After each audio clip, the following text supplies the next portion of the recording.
ہماری عزت کسی کو پیاری نہیں ہے, صرف باتوں تک ہے. آپ اپنی بہن یا اپنی بیٹی کو کسی فنکشن میں لے کر آئیں گے؟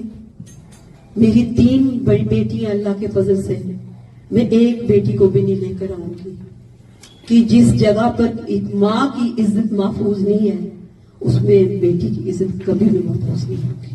وہ ہر اس عورت سے پوچھے جو 5 سال پہلے کسی مجمع میں بیٹھی تھی اور وہ نظر نہیں آ رہی. ہر اس بیٹی سے پوچھے کہ وہ پروگرامز میں کیوں نہیں جاتی. ہم پروگرامز میں کرائیں